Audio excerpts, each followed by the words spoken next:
we have discussed many properties, that is your general properties of pigment, about pigment and what are the various properties of pigments. Because whenever we are using the pigments, so depending upon the property, sometimes we select the end application of the pigment.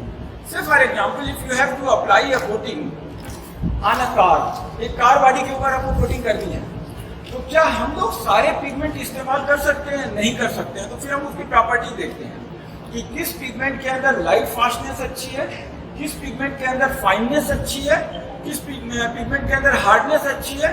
So what are the properties required for a car body, तो उसके according जो है हम लोग pigment को select करते हैं। Suppose करिए कोई पिगमेंट जो है ऐसे प्लांट में यूज करना है जहाँ अमोनिया गैस निकलती है, ठीक है। तो अमोनिया गैस का क्या नेचर होता है? ये अल्कलाइन होती है, मॉइस्चर के साथ मिलेगी NH4OH बना देगा, ये अल्कलाइन होगा। तो हमें ऐसे पिगमेंट लेने हैं जो अल्कली फास्ट हो। जैसे वहां पर अगर येलो ऑक्साइड ऑफ आयरन आपने इस्तेमाल कर दिया, तो वो येलो ऑक्साइड ऑफ आयरन जो है that is basic acidic in nature, वो अमोनियम हाइड्रोक्साइड के साथ रिएक्ट करके अपना कलर चेंज कर देगा। सो ये सब प्रॉपर्टी हम लोग डिस्कस कर रहे हैं। तो इसमें क्या हुआ कि जो प्रॉपर्टी 7 प्रॉपर्टी जो हमने आपको बताई, वो 7 प्रॉपर्टी हम लोग लैब में डिस्कस कर चुके हैं, जिसका कि वीडियो में बन चुका है, तो वैसे आप लोगों ने उसे देख भी लिया है। तो we call it general property of pigments, और इसको आप एक्सटेंडेड भी कहते हैं। And here when we are talking about the general properties of pigment, the pigment include organic as well as inorganic both. ये दोनों ये properties आपको मिलेंगी, ठीक है। So under this we have already discussed about the texture, color, inking strength,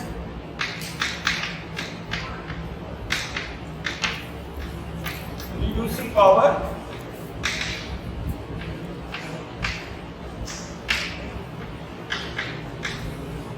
bulking value। यहाँ पर देखिए 2 चीजें होती हैं। बल्किंग वैल्यू क्या है?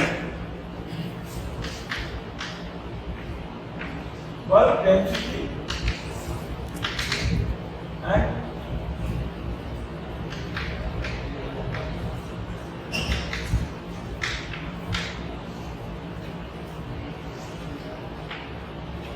bulking volume. The bulk density yesterday we just calculated it. It is mass by volume, superficial volume, and the opposite of that is bulking volume. So sometimes in the book you may find, because this is basically related with the volume of the pigment. Volume के साथ ही तो related है. Otherwise there is no difference in the specificity and the bulk density. अगर volume को हम लोग यहाँ पर दोनों में सेम रखते हैं तो हमारा दोनों चीजें बराबर हो जाएगी। केवल वॉल्यूम ही तो ऐसा है जो डिफर कर रहा है, मास तो हमारा दोनों में सेम हो जाएगा ना। It is only volume. So because of that the volume in some time in the book is given preference. Volume को प्रेफरेंस देते हुए इसको बल्किंग वैल्यू भी कहते हैं, या बल्किंग वॉल्यूम भी कहते हैं, और बल्क डेंसिटी भी कहते हैं, या बल्किंग डेंसिटी भी कहते हैं। तो these are the words which are used, but you should not confuse with the words. Overall जो है आपको वर्ड्स जो है उसको समझना है और बेसिक उसका क्या टेक्नोलॉजी है वो आपको जानना है, ठीक है। Then the last part, these things we discuss in the laboratory now and we did practical also on this, ठीक है। इस पर हम लोगों ने अपना प्रैक्टिकल भी किया है। इसके अलावा बहुत सारी अभी प्रॉपर्टीज हैं जो हम डिस्कस करेंगे। That will not gate finish in 1 or 2 lecture, काफी लेक्चर हैं उसके अंतर्गत। जैसे फ्लडिंग एंड फ्लोटिंग हो गया, ब्लीडिंग हो गया, केमिकल रेजिस्टेंस में acid resistance, acid alkali resistance, solvent resistance, ठीक है। इस तरीके की बहुत सारी प्रॉपर्टी है। Today we are going to discuss about the particle shape. एक प्रॉपर्टी हम डिस्कस करेंगे, पार्टिकल शेप।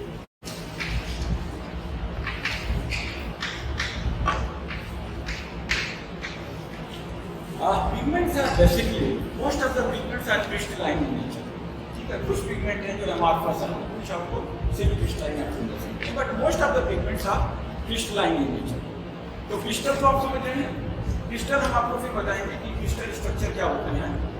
ठीक है, जैसे कि क्रिस्टल स्ट्रक्चर में आर्थोरॉम्बिक, टेट्रागोनल, ये नाम सुना हुआ है ना, ठीक है, मोनोक्लिनिक। तो जैसे अभी हम लोगों ने इलेक्ट्रॉन के बारे में बात किया, तो इलेक्ट्रॉन में प्रिमरोज जो है दैट इज योर आर्थोरॉम्बिक,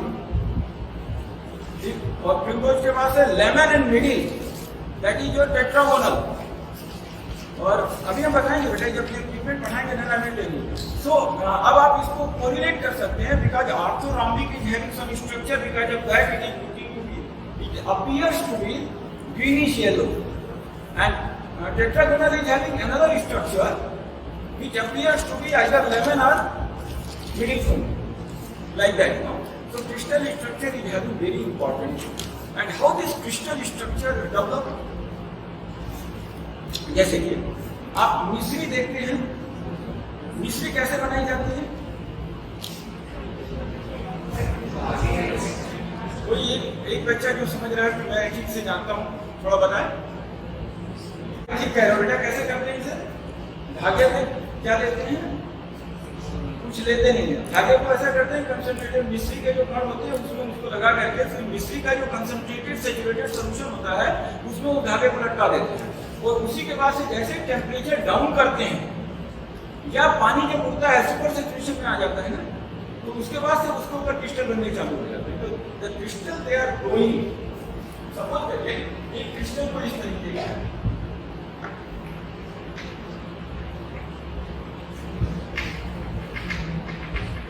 इस तरीके का एक क्रिस्टल है, this is single crystal.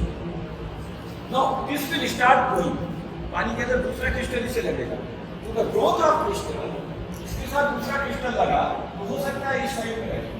Crystal कई तरीके से ग्रो कर सकते हैं, that will depend upon the nature of that crystal, कि हाउ इट इज ग्रोइंग। कभी-कभी ऐसा होता है कि क्रिस्टल ऐसे ग्रो करता है, so this will give you a plate like structure, और जो सिंगल लाइन में अगर ग्रो किया, जैसे ये सिंगल लाइन में ग्रो करता है, तो this can give you a needle like structure, needle like, or this can also give you a thread like, ये सिंगल इसको कहते हैं or thread like. The same structure can have all round development. हो सकता है इसमें जहाँ पर दूसरा क्रिस्टल आ जाए, इस तरीके से this shape can be spherical. ठीक है, और this can be in cubical से, जैसे कि क्यूब है इसमें क्यूब की तरीके से बना है, दिस कैन बी क्यूबिकल। ठीक है, this is spherical, is not exactly spherical in pigment, when we are crushing और blacking the pigment, that can be nodular. So these are the 5 crystal shape, 5 shape of pigment। Particle shape की हम लोग बात करते हैं, pigment इस तरीके से 5 जनरल और पॉपुलर शेप में आपको मिलेंगे। नीडल की तरीके से हो सकते हैं पिगमेंट, एसिकुलर थ्रेड, लंबे लंबे थ्रेड की तरीके से, जैसे एस्बेस्टस, एस्बेस्टस सीट आपको ध्यान है, एस्बेस्टस ध्यान है, अब तो खैर बंद हो गया एस्बेस्टस सीट, बिकॉज ये थोड़ा सा कैंसरस होते हैं, इसके फाइबर होते हैं, तो एस्बेस्टस को बैन कर दिया गया है। पहले जो है आप कल्पना करिए जो टीन की हम लोग की शीट होती है ना, टीन काफ़ी गर्म हो जाता है, ऊपर जब शीट लगता है तो उसकी जगह एस्बेस्टस की शीट लगाया जाता है, लेकिन अब एस्बेस्टस पर बंद कर दिया गया है। तो एस्बेस्टस में तो बहुत फाइबर तरीके होते हैं, तो दैट इज एसिकुलर और thread like structure, then spherical. जैसे कल हमने आपको बताया था कि रेड ऑक्साइड में जब हम लोग बहुत हाई टेम्परेचर पर गर्म करते चले जाते हैं, तो जब 1000 डिग्री सेंटीग्रेड पर पहुंचते हैं तो रेड ऑक्साइड का स्ट्रक्चर हल्का सा नोडुलर या स्फेरिकल हो जाता है। ठीक है, स्फेरिकल करीब करीब एकदम स्फेयर की तरह हो जाएगा, और नोडुलर जो होगा ये थोड़ा सा इस तरीके से इससे हो सकता है, but it will have a sphere like character, but it is not exactly A sphere. ठीक है, जैसे अंडाकार थोड़ा सा हो सकता है, ठीक है, ऑरेंज की तरीके से हो सकता है, नींबू की तरीके से हो सकता है, तो क्या होगा इस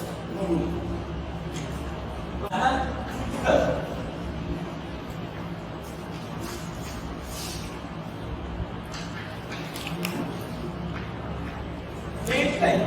One more structure is there, plate like. This is also called as lamellar.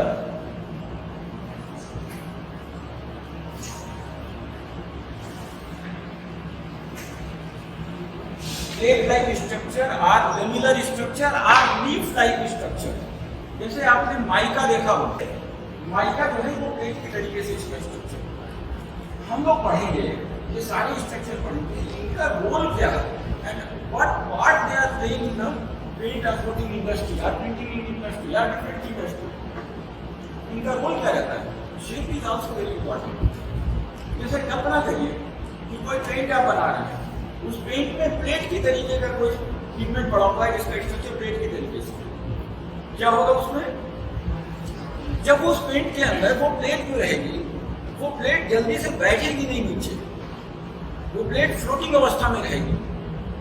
जैसे कोई प्लेट अगर किसी समुद्र में किसी पानी में डाल दीजिए तो इतनी जल्दी नहीं बैठेगी, और एक आप गोल सा कोई गोला डाल दीजिए उसी वेट का, उसी डेंसिटी का, तो ऊपर से नीचे चला जाएगा. तो प्लेट के स्ट्रक्चर का ये रोल हो गया. इसी प्रकार जैसे एसी कूलर है, आप दीवारों में या जब आप कोई पिलर बनाते हैं तो उस पिलर में आप सरिया लगेंगे स्ट्रेंथ देने के लिए. तो सपोज करिए अगर कहीं पर एसी कूलर या नीडल लाइक शेप का कोई पिगमेंट पड़ा हुआ हो तो वो कोटिंग के अंदर स्ट्रेंथ डेवलप कर देगा.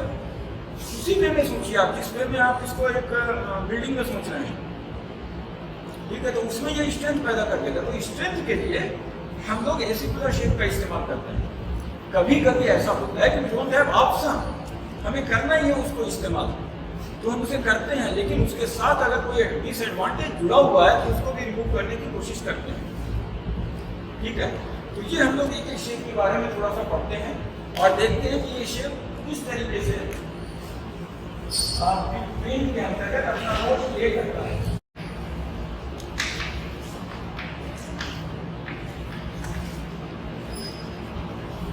स्फेरिकल और नोडुलर.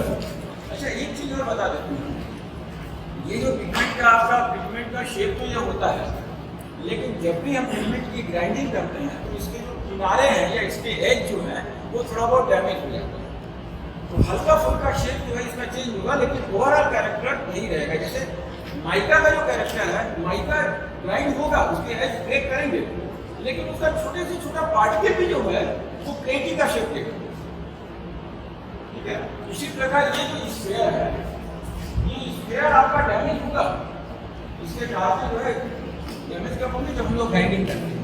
इसके साथ ग्राइंडिंग मीडिया जो है, कोई भी ग्राइंडिंग मीडिया चाहे हमारा सिरेमिक्स हो चाहे वो स्टील हो, जब इसके सरफेस पर स्ट्राइक करेगा तो इसमें डैमेज होगा. थोड़ा बहुत ऐसे ऐसे हो सकते हैं, हल्का सा चेंज करेंगे, but overall structure will be like this. ठीक है, अब स्ट्रक्चर की इसकी ब्यूटी क्या है, इस स्ट्रक्चर की, इस स्ट्रक्चर में सबसे अच्छी ब्यूटी ये है, ग्लोबुलर शेप के जो पिगमेंट है, for example as I told you, red oxide of iron is very dark in colour and this particular structure is produce at around 900 और 1000 degree centigrade. Otherwise red oxide जो शुरू का 500-600 degree centigrade पर है, उसका structure जो है आपका एक ग्लोबुलर शेप में, ऐसे शेप में. येलो ऑक्साइड का और भी ज्यादा है, येलो ऑक्साइड ऑफ आयरन. जब हम इसको गर्म करते हैं, जब हम इसको गर्म करते हैं, येलो ऑक्साइड ऑफ आयरन, जब हम इसको गर्म करते हैं तो ये हमारा हटता है, जब ये हटता है तो ये इसकी बनती है ऐसे.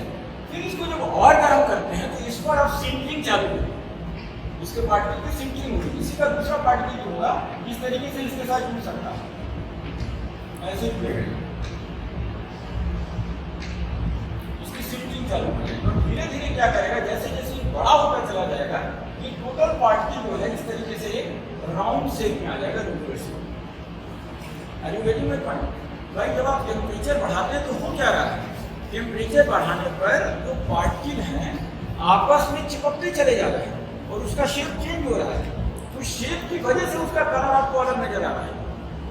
ठीक है, अदरवाइज Fe2O3 H2O तो आपका करीब 200-250 डिग्री सेंटीग्रेड पर H2O तो निकल गया. अब ये है जो Fe2O3, चाहे वो ये हो चाहे वो ये हो चाहे वो ये हो, है सब Fe2O3. But why the colour is changing, the colour is changing because the shape is changing. उसका क्रिस्टल शेप जो है वो चेंज हो रहा है, इसलिए कलर चेंज हो रहा है। तो ऐसा क्यों होता है भाई? Colour is what? आपको कोई कलर क्या क्यों दिखता है? Colour is because of the wavelength of the light which is being reflected after striking on the object. किसी भी सरफेस के ऊपर जो लाइट है पड़ने के बाद से जो रिफ्लेक्ट हो रही है उसको कौन सी वेवलेंथ है, उसके ऊपर कलर होता है। तो यहाँ होता क्या है कि जब इस पर टकरा रही है, इस पर टकरा करके आ रही है तो ये येलो लाइट आ रही है हमारे यहाँ पर, जब इस पर टकरा करके आ रही है तो ये रेड लाइट आ रही है। तो this is because of this shape. तो how the shape is behaving differently. Dispersion देखिए कई तरीके से ये पिगमेंट आपका बहुत अच्छा होता है इस टाइप का। एक तो इस पिगमेंट की पैकिंग बहुत अच्छी होती है, क्योंकि जब भी किसी सरफेस से आपने किसी सरफेस के ऊपर सरफेस इसके ऊपर आपने पेंट लगे, ठीक है, इस पेंट के अंदर स्फेरिकल शेप का कोई पिगमेंट पड़ा होता है, तो क्या होगा? ये पिगमेंट जब भी बैठेंगे तो आपस में ऐसे ये ऐसे ठीक है। और इसी में कोई वेसिकुलर शेप का अगर पड़ा हुआ हो तो वो कैसे बैठेगा? वो कुछ ऐसे भी हो सकते हैं, कुछ ऐसे भी बैठ सकते हैं, कुछ ऐसे भी आ सकते हैं। इस तरीके से डिफरेंट ये आएंगे। जब ये इस तरीके से आएंगे वेसिकुलर शेप वाले तो इनकी पैकिंग बहुत अच्छी नहीं होती है, पैकिंग इसकी अच्छी होती है तो ये आपके अच्छे हार्डनेस देते हैं, अच्छी पकड़ देते हैं। इसीलिए ये भी एक कारण है कि प्राइमर के अंदर हम लोग रेड ऑक्साइड डालते हैं। रेड ऑक्साइड की शेप करीब करीब यही हो जाता है नोबुलर, तो इसीलिए डालते हैं कि ताकि उसकी पैकिंग अच्छी हो, उसमें हार्डनेस अच्छी आ जाए, वो सतह पर जाकर एकदम सतह से चिपक जाए। ये कोई जरूरी नहीं है। जैसे कि अगर मान लीजिए ऐसे आ गया, यहाँ पर सतह आपकी खाली हो गई, अभी सतह पर कुछ चिपकेगा नहीं, जब चिपकेगा नहीं तो एडिशन नहीं आएगा, ठीक है।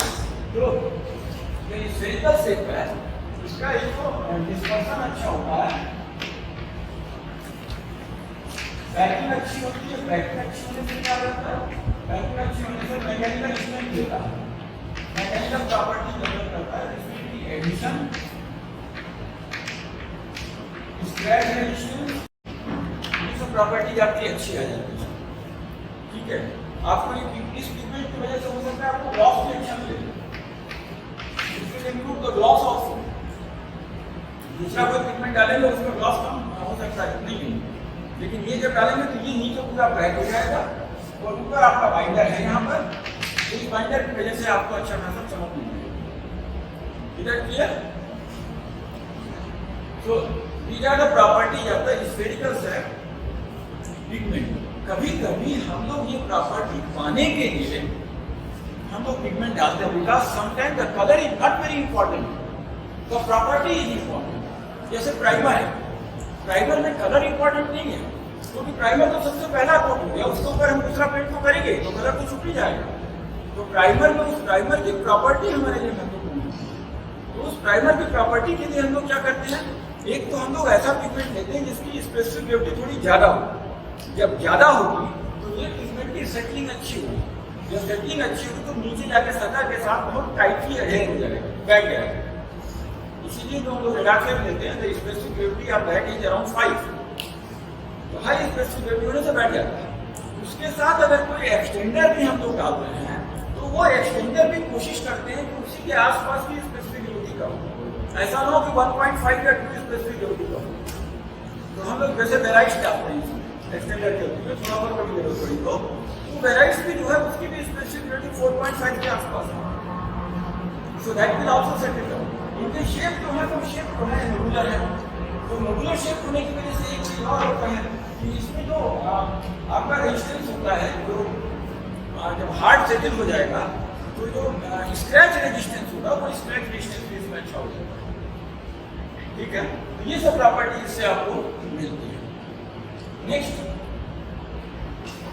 दूसरा शेप हम लोग देखते हैं, तो कॉटन वो होते हैं उसमें ग्लास के थ्रेड होते हैं, लेकिन वो आप जब दबाएंगे तो आपके गड़ेगा नहीं, इतना स्ट्रांग नहीं होता, वो ब्रिटिल होता है, टूट जाएगा, लेकिन उसको लगा देते हैं और उसके बाद से फिर एक लेयर पॉलिस्टर की लगा देते हैं। तो उससे क्या होता है कि उसकी स्ट्रेंथ बहुत अच्छी हो जाती है फाइबर ग्लास की वजह से, ठीक है। तो इसी तरीके से हम आप कहने का मतलब ये था कि जो रेसिकुलर शेप है This includes the reinforcement.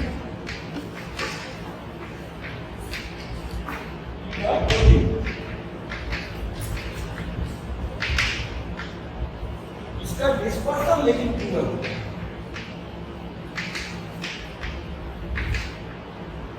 Dispersion इसका पूरा होता है, तो बेसिकली इसको रीइंफोर्समेंट वगैरह के लिए हम लोग जाते हैं। जैसे एस्बेस्टस फॉर एग्जांपल,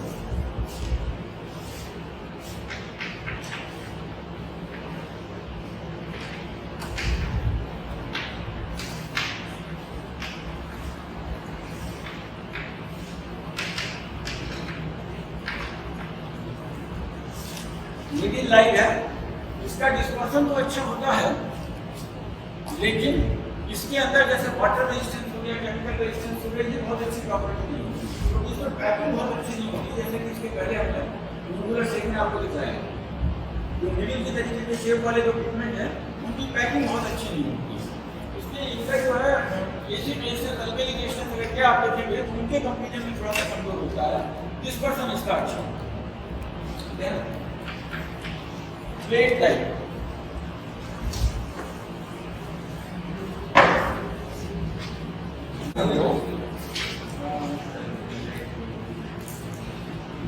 जैसे सरिया क्या काम करता है, या कपड़े के अंदर ही कभी कभी जैसे थ्रेडी हमारे होते हैं, कोई रबर की कोई सीट है, रबर की सीट के अंदर तुमने जो है कोई भी थ्रेडी, कोई रस्सी या कोई भी धागा वागा तुमने जो है उसके अंदर मान लो बिछा दिया। अब क्या उसको तुम तोड़ पाओगे? अच्छा चलो इसका बहुत बढ़िया एग्जाम्पल है, तुमने क्लॉथ लाइन लिफाफे देखे थे, नाम सुना हुआ है? एक लिफाफे आते हैं A4 साइज के, बड़े साइज में, उसमें दो तरीके के आते थे पहले, एक तो प्लेन आता था और एक आता था जिसमें कपड़े की लाइनिंग होती थी अंदर। एक बहुत ही पतला कपड़ा होता था, उसकी लाइनिंग होती थी। अब तो प्लास्टिक की लाइनिंग वाले आते हैं, वो कपड़े की लाइनिंग आती, तो उस कपड़े का क्या पर्पज होता था? उस कपड़े का जालीदार कपड़ा होता था, उसका बेसिक पर्पज होता था कि उस लिफाफे को स्ट्रेंथ देना, ताकि उसके अंदर कोई सामान अगर हार्ड में रखा हुआ हो तो जिसकी वजह से लिफाफा फट ना जाए, या बरसात के दिनों में मॉइस्चर जब ले लेता है तो लिफाफा कागज का होता है, तो मॉइस्चर की वजह से थोड़ा कमजोर हो जाता है, तो वो क्लॉथ लाइन की वजह से वो फट ना जाए। तो यहाँ पर क्लॉथ का क्या रोल है? क्लॉथ में तो फाइबर ही होती है, तो इसका बेसिक रोल वही है। तो यहाँ पर कभी कभी आप लोगों ने वैक्सीन भी देखा होगा, वैक्सीन के अंदर भी जो है थ्रेड क्या पूरा वो जाल बनी रहती है, तो उसका बेसिक पर्पज ये रहता है just to provide the strength. ठीक है, तो जो रेसिकुलर शेप है या थ्रेड लाइक शेप है, ये इसके अंदर कल्पना करो कि पेंट है तुम्हारा, ये पूरा पेंट तुमने ऐसे लगाया, हम लोग टॉप व्यू देख रहे हैं इसका, इस साइड पे, अब इसमें तुम्हारे थ्रेड पड़े हुए हैं ऐसे, और ये जो थ्रेड है इसके ऊपर फिर एक पेंट आ गया, अब ये उसका सैंडविच बन गया। अब ये जब सैंडविच बन गए तो नेचुरली इस पेंट सिस्टम में अगर बगैर थ्रेड के पेंट लगा तो उससे ज्यादा मजबूती आ गई। अब इस पेंट को ऐसे तोड़ना जो है मुश्किल हो जाएगा। ठीक है, तो ये काम क्या करता है? That is called reinforcement. तो पेंट इस शक्ति को बढ़ाता है। इधर clear? Any doubt to anyone? कोई कुछ और पूछना चाहता है? तो नेक्स्ट है आपका, कई नाम से बुलाते हैं आप, लीफी भी कह सकते हैं, पत्ते के तरीके से लीफी भी कह सकते हैं, लेमिनर भी कहते हैं, इसका भी वही पर्पज होता है, एंड प्लेट लाइक प्लेट के तरीके से। क्योंकि ये सब नाम एक ही है, कॉमन है, अलग अलग किताबों में हमको अलग अलग तरीके से मिलते हैं। देखिए ये क्या आपका रोल प्ले करता है किसी भी कोटिंग के अंतर्गत। सपोज करिए इस सरफेस के ऊपर हमने एक कोटिंग लगाया, ठीक है, पेंट इसके ऊपर लगाया, और पेंट लगाने के बाद से इसमें प्लेट के तरीके का कोई स्ट्रक्चर है, ये कैसे बैठेगा? जब भी इस प्लेट पे बैठेगा तो ये प्लेट ऐसे बैठेगी, ये प्लेट ऐसे बैठेगी, ये प्लेट ऐसे बैठेगी, ठीक, और ये पेंट के बीच में सैंडविच है। ठीक, अब क्या होगा? ऊपर से सपोज करिए पानी हम लोग डालें, और ये एक ही लेयर नहीं होती है, जैसे हमने उसमें मॉड्यूलर शेप में बताया था कि पिगमेंट की कई लेयर होती है, कई सारे पिगमेंट होते हैं। इस तरीके से इसके ऊपर फिर पता चल रहा है कि कोई दूसरा प्लेट लाइक स्ट्रक्चर आ गया, इसके बाद तीसरा आ गया, इस तरीके 2-3 लेयर बन गई। अब ऊपर से अगर सपोज करिए पानी हम लोग डालें इसके अंदर, तो आपको क्या लगता है वो पानी पेनिट्रेट कर पाएगा? इसमें से नहीं कर पाएगा। तो it is having a very good water resistance property. जो प्लेट लाइक स्ट्रक्चर होता है इसके अंदर वाटर रेजिस्टेंस प्रॉपर्टी बहुत जबरदस्त हो जाती है। This improves the water resistance property of a protein. एक बाइंडर जिसमें ऑलरेडी वाटर रेजिस्टेंस प्रॉपर्टी है और उसके अंदर ये पिगमेंट अगर आपने डाल दिया तो this will further improve the water resistance property of that pigment. Example के तौर पर जैसे बिजली के पोल है, हमने कल बताया था बिजली के पोल के ऊपर एल्यूमिनियम पेंट लगाते हैं। एल्यूमिनियम पेंट इसीलिए लगाया जाता है कि जो एल्यूमिनियम मेटल होता है उसका जो स्ट्रक्चर होता है that is leafy structure, leaf की तरीके से होता है, प्लेट की तरीके से होता है, तो वाटर पेनिट्रेट नहीं करता। एक तो मेटल की शीट, मेटल के पतले से पतले भी शीट देने तो वाटर नहीं पेनिट्रेट कर पाएगा। और ऊपर से वो प्लेट का शेप दे दिया, अगर रेगुलर होगा तो हो सकता है कि अगर पानी इस तरीके का रहता तो हो सकता है कि पानी यहाँ से इसके बीच में से जा करके ऐसे आ करके नीचे तक चला जाता है। लेकिन अगर ऐसे से होगा तो इससे ऐसे आ करके ऐसे निकलने से very normal, it is almost impossible. ठीक है, हावड़ा ब्रिज आपको ध्यान आ रहा है, उसका शेप ध्यान आ रहा है, एल्यूमिनियम शेप में तो है वो, है ना, मेटलिक शेप है, एल्यूमिनियम शेप है, तो उसके ऊपर भी एल्यूमिनियम ही पेंट लगा हुआ है। लेकिन एल्यूमिनियम क्योंकि मेटल है और अब एल्यूमिनियम क्योंकि महंगा भी होता चला जा रहा है, भारी भी हो जाता है, तो अब हम लोग क्या करते हैं, अब नई टेक्नोलॉजी आई है that is called micaceous iron oxide. Iron oxide जो है, अभी हमने आयरन ऑक्साइड के आपको दो शेप बताया, एसिकुलर एंड नोडुलर, दो शेप बताया। यहाँ पर हम तीसरा आपको बता रहे हैं माइका के तरीके से, तो ये हम लोग डेवलप करते हैं आयरन ऑक्साइड के अंदर ही डेवलप करते हैं। अब एक तो आयरन ऑक्साइड थोड़ी स्पेसिफिकली ज्यादा, सेटिंग बहुत अच्छी, इसलिए ड्राइवर में इस्तेमाल करते हैं। ऊपर से ये माइका के तरीके का इसका शेप हो जाएगा तो फर्दर वाटर रेजिस्टेंस प्रॉपर्टी हो जाएगी। तो अब इस पिगमेंट का इस्तेमाल हम लोग करते हैं नई टेक्नोलॉजी के हिसाब से। जितने भी ये ब्रिजेज हैं which are exposed to the environment every time, which are exposed to the rain, exposed to the UV this radiation के अच्छा, इसमें आयरन ऑक्साइड के अंदर दूसरा गुण क्या होता है, यूवी रेजिस्टेंस को एब्जॉर्ब करने की बहुत जबरदस्त क्षमता है इसकी। It's a very good UV resistance absorber. तो बाइंडर का जो डैमेज होने के जो चांस होते हैं उसको भी अपने अंदर ले करके उसको यूवी से प्रोटेक्ट करता है। इसके अंदर ये गुण होता है रेड ऑक्साइड का। ठीक है, ये सब प्रॉपर्टी मिल करके हमारे लिए ये प्लेट का एक स्ट्रक्चर है वो हमें ये गुण देता है। और दूसरा इसका जो है डिस्पर्सन भी आपका आसान होता है। ठीक है, लेकिन इस प्लेट लाइक स्ट्रक्चर को अलाइन होने में थोड़ा सा टाइम लगता है। जब सरफेस पर पेंट लगाएंगे तो वो पेंट सूखना नहीं चाहिए उसके पहले कि वो जब तक कि सरफेस के साथ अलाइन न हो जाए। जब शुरू में लगाया तो हो सकता है वो ऐसे हो या ऐसे हो उसमें प्लेट, वो धीरे धीरे धीरे धीरे वो प्लेट आपकी गिरेगी। कोई भी कागज जो है ऐसे खड़ा नहीं हो सकता, ये बैठेगा आपको। तो जब ये बैठेगा तो उसको बैठने के लिए समय चाहिए बाइंडर में, पेंट में। जब पेंट में वो ऐसे से ऐसे आएगा तो नीचे का मटेरियल गीला रहना चाहिए। अगर नीचे का मटेरियल सूख गया था तो फिर ये ऐसे ही बना रहेगा, पेंट को सूखना नहीं चाहिए। You should have sufficient fluidity so that the plate like structure can align with the surface, surface के साथ अलाइन हो जाए। ठीक है, तो इसीलिए sometimes to have a better gloss we require to reduce the rate of drying. Drying की rate को थोड़ा सा स्लो कर देते हैं ताकि जो पिगमेंट या जो भी उसमें पार्टिकल होते हैं वो सरफेस के साथ अलाइन हो जाए, या जो बाइंडर के मॉलिक्यूल हैं वो अलाइन हो जाए सरफेस के साथ, so that you can have the better looks.